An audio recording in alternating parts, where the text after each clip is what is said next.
women who have been wronged in the past are gonna fuck shit up. And when I say they've been wronged in the past, they can be dead. Why? Why? Why do they always have to seduce them first? Just skip that part. Skip that part and just cut the penis off right away. Look, it's not like it's unusual in the types of books that I read for it, usually things are not going well for anybody, really. But in particular, I've felt a little frustrated lately about the degree to which women have been getting the short end of the stick. So I'm like, you know what? I'm in the mood for some of that feminine rage. I want to read some horror books where the ladies come out on top. And so that's what I did. And I have 4 books today to share with you, ranging from more of a drama thriller all the way to extreme horror. But first, I have to acknowledge that it is very cold out today, and I'm in my cozy sweater, and we have elephant mug. That's how you know it's cold, where I am, at least. And today's flavor is spearmint decaf, because I go to bed soon.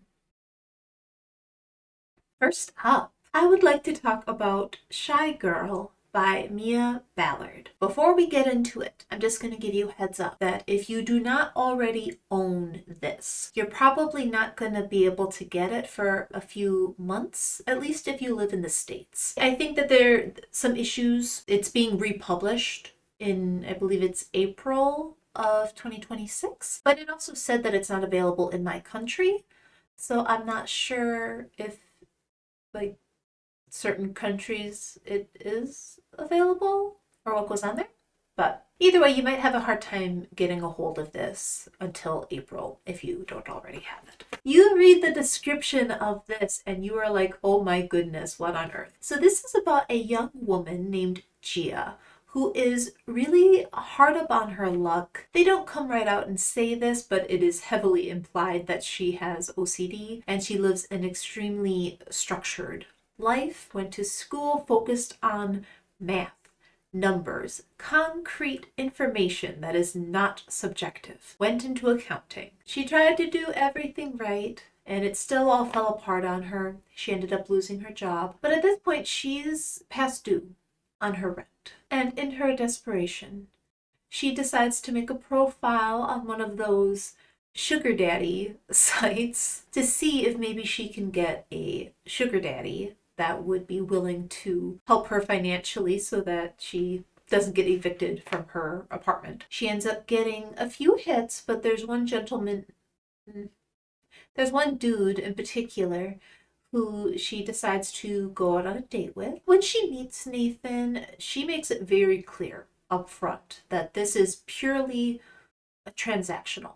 As far as she is concerned, that he wants companionship, she wants money, and she's really not looking for anything deeper. Nathan ends up inviting her back to his home for her to sort of audition for the sorts of things that he's interested in. To be her sugar daddy, he wants her to... The agreement... Okay, so what Nathan wants, he wants a lady to act like a dog.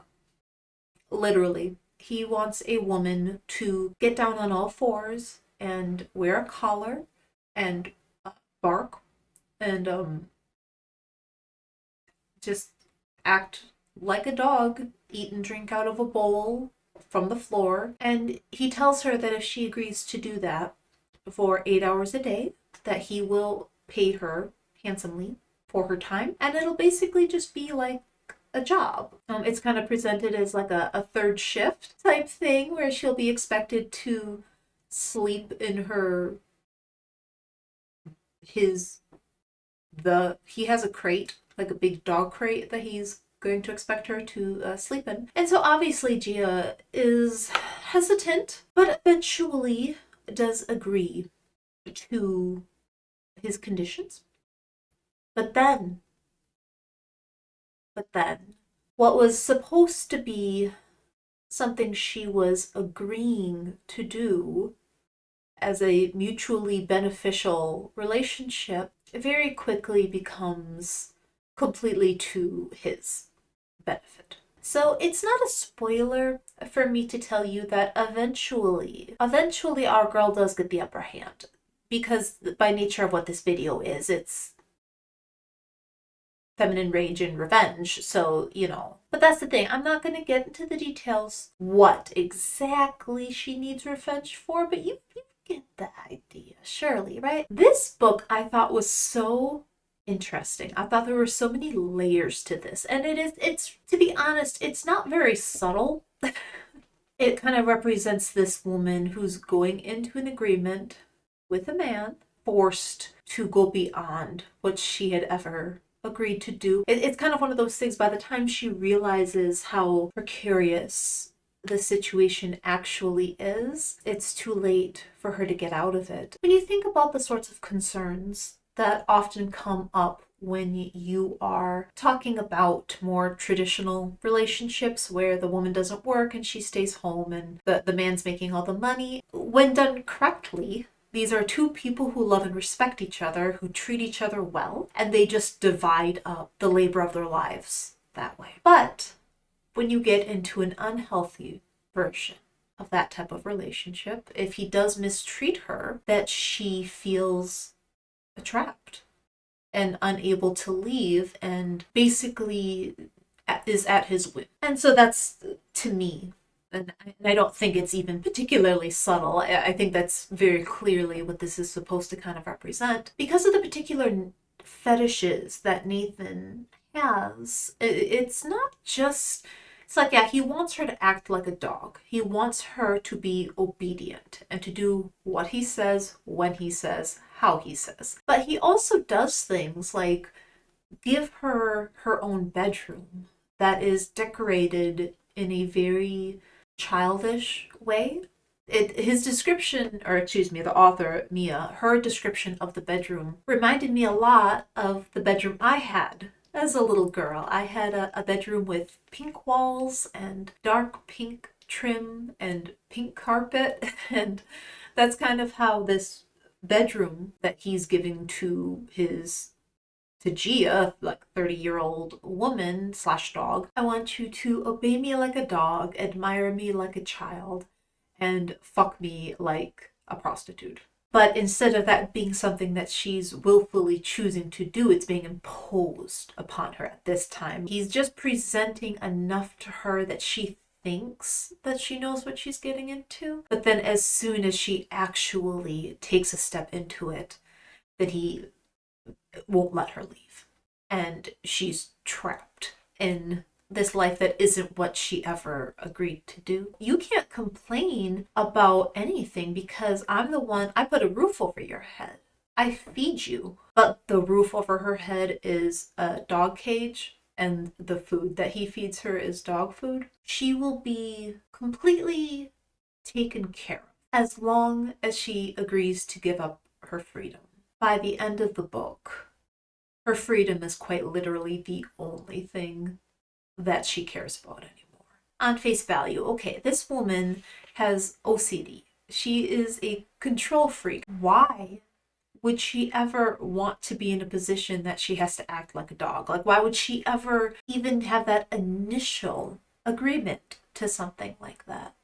But the thing about Gia is that she does well with structure. And so when given very specific rules, you're not allowed to talk. If you speak, you have to wolf. You're not allowed to stand up on your 2 feet. You have to be on all fours. She's given very clear rules and a very clear road to success. And she's been given very clear instructions on how to make him happy. She kind of finds comfort in that. Not having to guess, not having to figure out how to make him happy, that she just has these very clear, concrete rules to follow, and then everything should be fine. But nothing is fine because the essence of the arrangement is flawed. Something else that Gia talks about when she is making her initial profile for the sugar daddy site, She's not what you would call a sexy lady. She's not particularly voluptuous or anything like that. Like, her way of trying to appeal to men because she's not sexy is to just try to make it very obvious that she's not going to be difficult. That, oh, well, you should pick me because, yeah, I'm not hot, but at least I'm easygoing. It won't be hard for you. I don't ask for much. So she spends a lot of time reflecting and looking back on her life, on the men that she's tried to date over the years. This is a very common theme in these books. The performative male, if you will, the nice guy. She goes through memories of several different ex-boyfriends or whatever, but the one that really stands out is a man, Thomas, who was not a like nice guy, but actually a nice man, like a kind man, a good man. And how for her, he was so good and her self-esteem was so low. I don't know if she just didn't know how, or she just didn't want to have to try to be the version of herself that he deserved. It's like one of those things like, oh, he's too good for me. And so she left. And I know that that sort of stuff happens. I know people struggle with feelings like that in real life, but that is it's so frustrating. It's so hard to read about women just bending over backwards for the worst men. Just the biggest pieces of shit. And then you have a man who's like good. Like a good man who's kind and cares about you. Feelings are weird. You know, and just because a man is nice to you doesn't mean you're going to fall in love with him, and you can't always control that. But when you have a good man in front of you and you actually do like him back, he likes you, he's good, you like him, you could be good, but instead you just self-sabotage. And that is what I find. I don't find it frustrating if there's a good guy, but you just don't. The feelings, the compatibility, the chemistry, it's something's missing for you. You know, like it happens. It's shitty, but it happens. But when you like him too, then why are you sabotaging? Why wouldn't you want to be the best version of yourself, you lazy bum? She talks about like, oh, well, if I had stayed with Thomas, you know, we would have had to, you know, do the whole thing, have the kids and the white picket fence and all this. Like, no, you didn't. If you didn't want that. You could have just wanted the guy. You didn't have to want all this other stuff. I guess the insinuation being that that's what he would want. But it's like if the subject of something like children, if one of you wants kids and the other one does not, then that's just a compatibility issue. Right? That's not you throwing away a good person. That's you releasing them to find a person who's a better fit for them. That's different. I don't know, it just kind of comes across more of she imagines that as kind of the stereotypical good life. And she doesn't deserve a good life.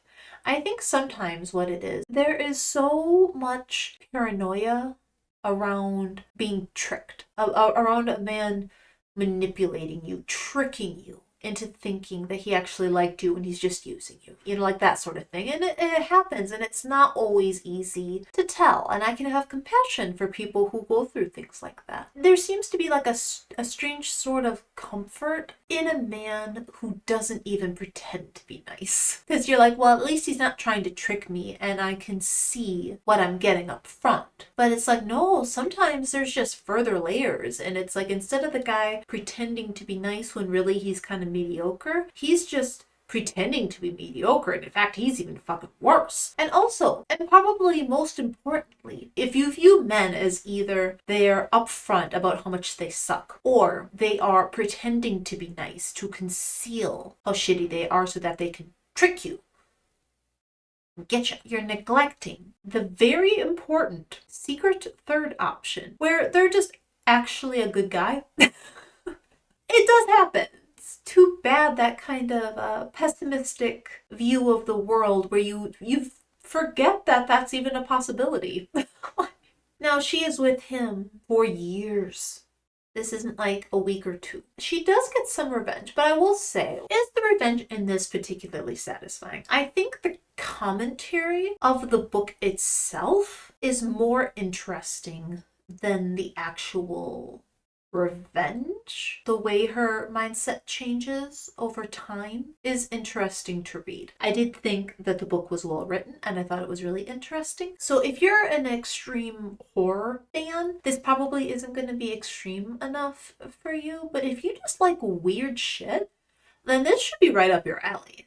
Okay, I think I'm going to cover the thriller and then we'll do the two more extreme horror books at the end. Next up, we have They Never Learn by Layne Fargo. This is written in two different perspectives. One of our perspectives is Scarlett Clark, who is an English professor at Garmin University. And you come to find that basically her whole thing is that every single year she finds a man who is a perv or an abuser of some sort. So he might be someone who essays people, he might be somebody who beats his wife, just some man, specifically a man, who is hurting women in some type of abusive way. And she finds one that she wants to target and she kills him.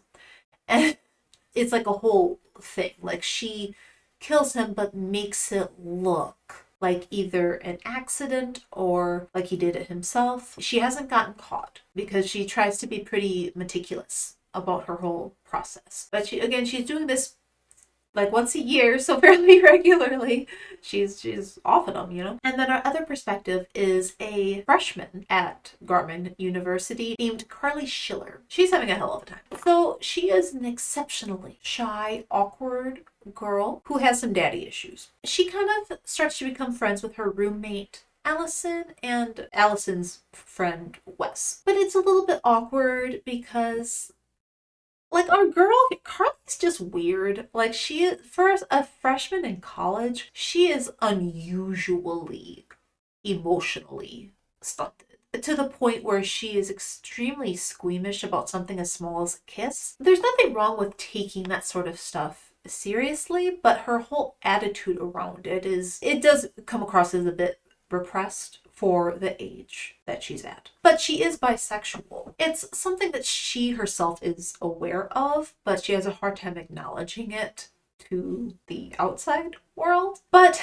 it becomes pretty obvious early on that she has developed a pretty big crush on Allison. And then one day, they're at a party, and Allison gets essayed by this dude that she had a crush on. Carly walks in on it. So when Carly walks in to the bathroom where all of this was happening, she sees this dude, I forget his name, it doesn't even matter. The bad dude is violating Allison with his hand, and she is passed out. Allison is unconscious. It becomes this awkward thing of Carly interrupted this, right? And so you can't prove that things were necessarily going to escalate, but like probably, right? He probably wasn't going to stop with his hand. But this is kind of the thing that triggers everything else going on with Carly, where Allison is going through a tough time with this incident because she has a degree of denial about the whole thing. She has some shame and embarrassment because she was drinking that night. The theory that Carly has is that she was drugged in some way. There were so many times where Carly tried to get Allison, and Allison kind of hesitantly tried to accept the help. Carly tried to take her to the hospital. The hospital was like, you've been drinking too much, you're fine, you just need to go sleep it off. They tried to report it to the school. And the school was basically like, oh, you're so lucky you have a good friend who prevented anything serious from happening to you. And that's it. Like this school acknowledges that, oh, that could have been a lot worse, but don't acknowledge that what actually happened was bad. and nothing happens to the kid. This incident and the fact that Allison is not reacting to all of this the way that Carly would like, because Allison is trying to act like it just never happened.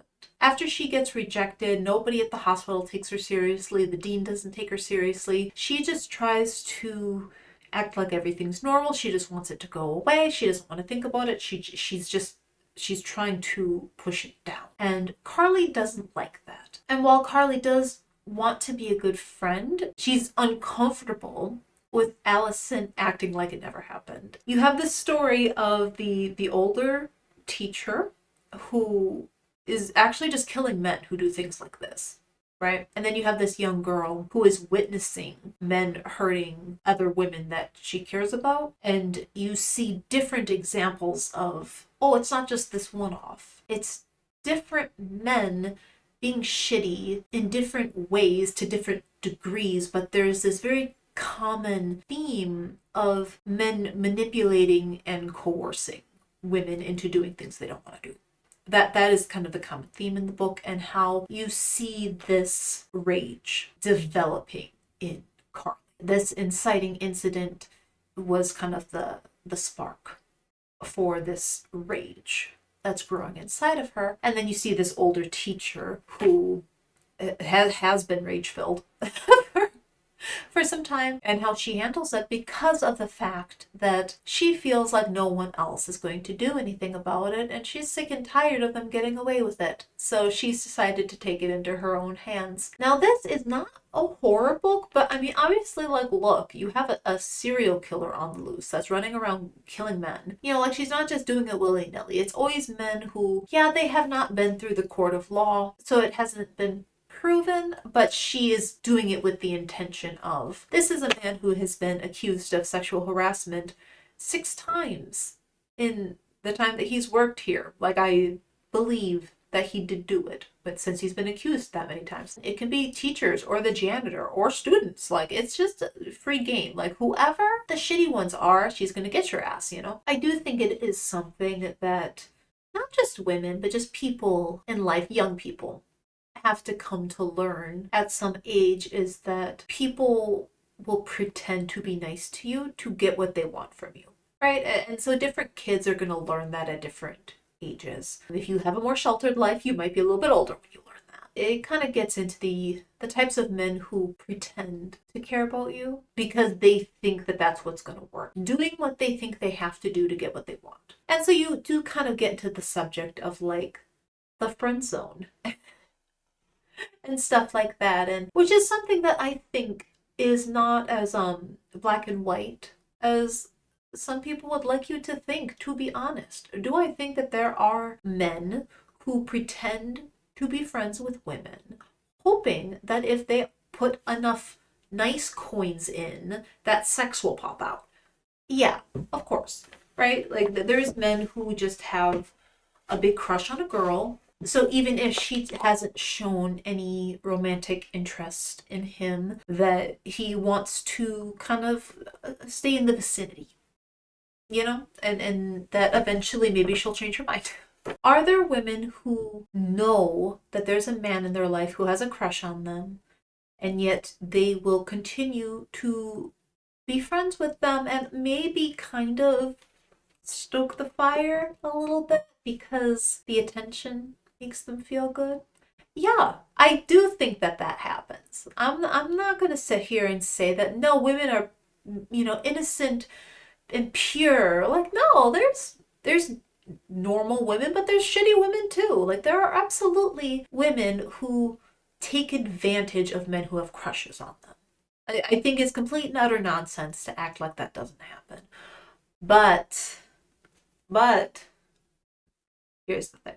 The burden is on you. Like, whoever you are in that relationship, if you're the dude and you have a crush on a girl and she doesn't like you like that, that's on you to walk away. Like, if you do not have any desire to be her friend and you're only pretending to be her friend because you're hoping she'll want to sleep with you, the burden is on you to walk away. Because there are men who genuinely do have real friendships with women. I know that there's people who are going to claim that doesn't happen, but I'm not going to look at two people who are friends and be like, no, you're not. Like, who the fuck is anybody else to judge other people's friendships? Like, just because you might not feel capable doesn't mean other people aren't. Don't do that to yourself. Don't put yourself in that position. Focus your energy elsewhere. It's not other people's responsibility to cater to your emotions in that way. It's not reasonable to expect them to. What are you wanting her to do in that situation? Right? If she doesn't have feelings for you, what do you want her to tell you? Hey, fuck off. I don't even want to be your friend. I don't want to date you. I don't even want to be your friend. Go away. Like, is that what you want her to do? One of the reasons why I wanted to read these types of books is because I was feeling frustrated at the fact that so many of the books I was reading literally did not have a single good female character in it. Like, every female character was either just a shell of a person or just a bad person. Like, there weren't any just normal good-hearted women in any of these books, and I was like, okay, they exist, you know. Like, but then you read books like this and there's literally not a single good man in sight either. It's just like the same thing. Like, can we just have a little variety? It just always seems so one-sided and it gets disappointing, you know. It's like, oh, like, this was supposed to be like the one female character that wasn't a huge bitch, but then in the end of the book it's like, no, we tricked you, she actually is. Or the other way around, it could be the dude. It's like the one good dude and then he turns out to be an asshole. And it's like, can we just, you can still make your point and acknowledge that it's not literally all men or all women. The point is just that it's hard to tell the difference. You know, that's the thing, is it's hard, but they do exist.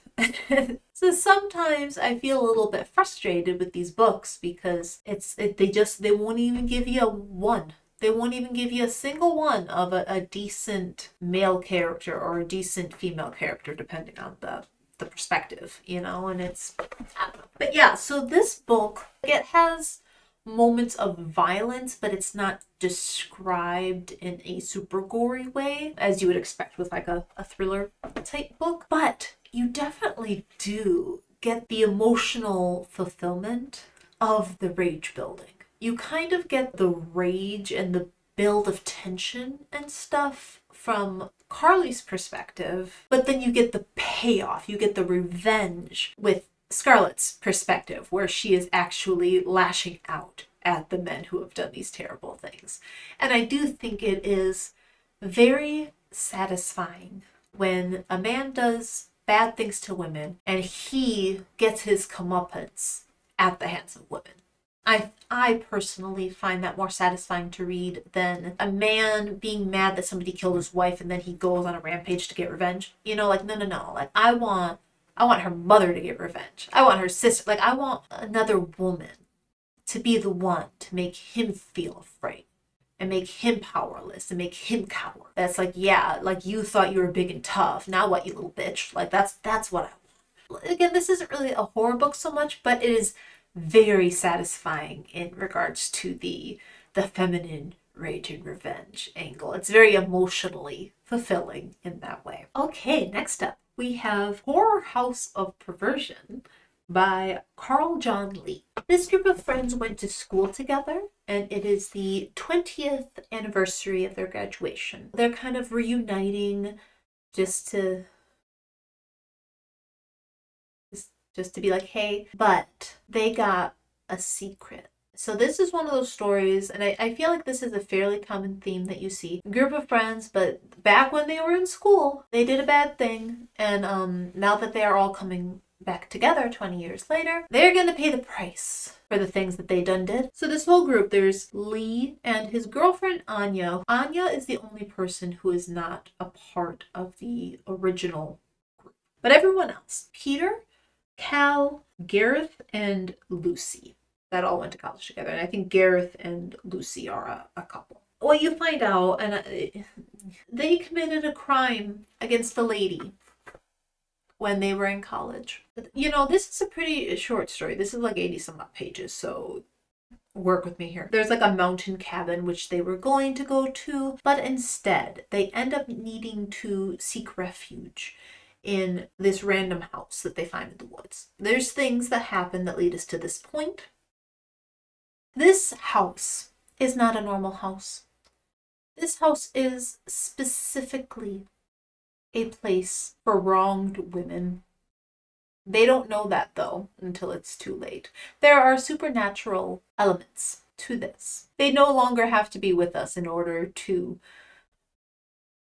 wreak havoc within this house for wronged women. And so because this group of friends did wrong, it doesn't go well for them. Now this, I've read Carl John Lee once before. I think my expectations were slightly askew on this because when I read Psychic Teenage Bloodbath by Carl John Lee, that was so jam-packed with action and gore and violence, overflowing with it. And that was not really the vibe of this. Now, is it this story's fault that I was expecting it to be like that? No. And so I cannot hold that against it.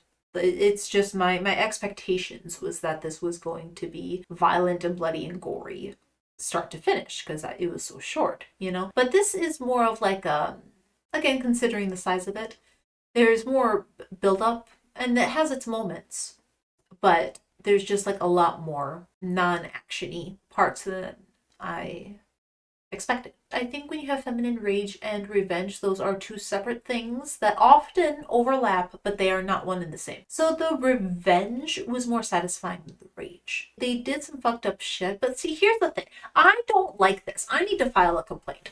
I don't like this. Why do so many stories do this? It's very, if you've ever seen the movie I Spit on Your Grave, right? It's such a common thing where you have a woman who has been victimized by a man who has SA'd her, usually, and then leaves her for dead, but then she doesn't die, and then she comes back to get his ass, Why? Why do the women always have to seduce them first? Oh, you SA'd me and left me for dead, but now I've come back, so now I'm going to seduce you? I'm gonna seduce. I'm gonna seduce you, and then I'm gonna cut your penis off. Just skip that first part. It's not necessary. Why do we need to do that? Like, I don't like that. Maybe this is just me. I think maybe it's supposed to be more satisfying. He was excited and happy, and then I took that away from him. But like, to me, if I was victimized in that way, there is no force on earth that could possibly compel me to voluntarily engage with that man, like in a sexual way. Like I would never in a million years voluntarily expose myself to the same man who took that from me. That's psychotic. I don't understand it. I think it's supposed to be a weird power play thing where it's like, oh, yeah, like, you're all happy and so it's more satisfying when I take it away. But like, I don't care about that. I just want them to suffer. I just want them to be in pain and to suffer. I don't need them to be happy first. That's okay. I don't like it. It makes me feel weird. I don't like it. Like, I don't get it. Like, why would you want to do that? Doesn't that feel gross for you? Like, wouldn't it feel gross? Like, imagine that. Like, ew. Like, I didn't want you to touch me the first time. I sure as fuck don't want to touch you, or I don't want you, I don't understand. I don't get it. That's not a criticism of this book in particular, because like I said, it's very common with this sort of theme. And you see it a lot, and so I'm in the minority here, clearly. But I stand by it. I personally, I don't get it. Last up, we have Red Womb by C.M. Guidroz. I recently read It's Me, Charlie by C.M. Guidroz. And I'm not 100% sure, but I think I didn't realize that that was a woman when I reviewed that book. So in case I misgendered the author the first time, my bad. Now, this book, in terms of feminine rage and revenge, hit the spot for me. We have a dude named Maddox, who is a murderer, unapologetic, like no remorse, just bad man. And he is executed for being a murderer. When he dies, he is actually reborn into what is kind of like hell. It's kind of like what you think of when you think of hell, where it's red hued and hot and scary and stuff, but it's kind of like this weird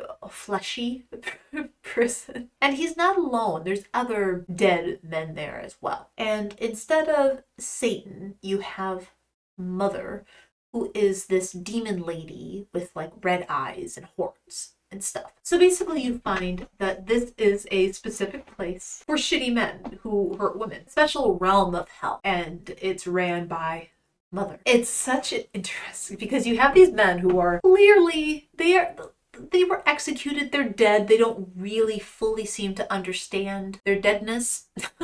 But because they are so used to, in their day-to-day lives, being able to bulldoze and dominate women, that they get to fucking hell with this demon lady, and they're still trying to act like they're tough shit.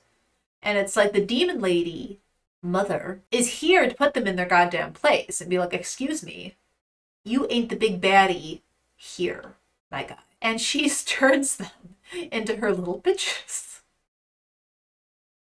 And I enjoyed that. You think about cutting off a man's penis as being very symbolic. If you're going to sit there and choose to use your penis like it's a weapon, then I am going to be the one to disarm you. And I would feel no regret or remorse for doing so. But in this book, it's not just the feminine rage isn't more than just a physical attack, because she's a big baddie, right? And because she's this powerful demon lady, it's not this thing that she has to plot out like a human would. A realistic world setting, like in some of the earlier books that we talked about. You know, the English professor, she's trying to get revenge on these men, but she is still limited to her physical body, her physical limitations as a woman trying to attack men. But you get into a situation like this, where it's like the demon lady, she does not have such physical limitations. And because she is not limited in that way, it allows her to get much more satisfying in other ways, because they are not a threat to her physically. She's not in a rush. She's not on a timeline. And so it is so satisfying to read this book where she's not just physically harming them. She's making them kneel in front of her. She's making them kneel and listen to all the women laugh at them and belittle them and put them down and make them feel like nothing. It's like emotional torture for men like that. And I enjoyed that. I enjoyed that.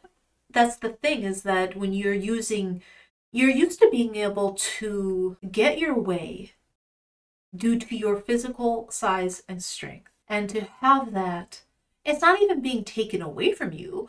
It just doesn't mean anything anymore. So in this world, they have no recourse. That they can basically take these men and force their bodies to do their bidding. And it just fills them with glee. I found this short story to actually be the most satisfying in terms of the feminine rage and revenge, because it was not just, oh, I'm going to kill you because you did a bad thing. It was like, I'm going to make you feel how you made me feel. You made me feel helpless and powerless. And now it's your turn. You're not powerful here. I am. This one was intense, but like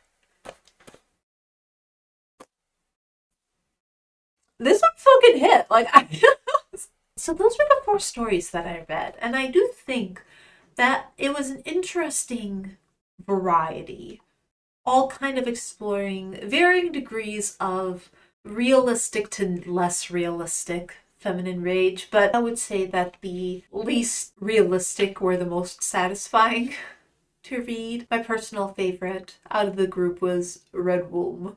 It's a short story, but it's effective if you really want that sense of like real justice. They Never Learn definitely has a good balance between the rage and the revenge. Shy Girl, I would say the rage is more satisfying than the revenge. The revenge is in there. I liked what happened. I don't know. I really, really liked the revenge angle of Shy Girl conceptually. And Horror House of Perversion, I think that you're probably more inclined to enjoy that just as like an extreme horror, gory book than necessarily like a feminine rage and revenge. I think that was... The book itself was fine, but it was probably the weakest conceptually. If you're still here, thank you so much for watching. I really do appreciate it. And maybe I'll see you the next time around. Bye! Stop showing me men your boobs. They don't deserve to see them. Stop giving these men the time of day. They suck. But you know who doesn't suck? Sweetie Pies and Cutie Patooties.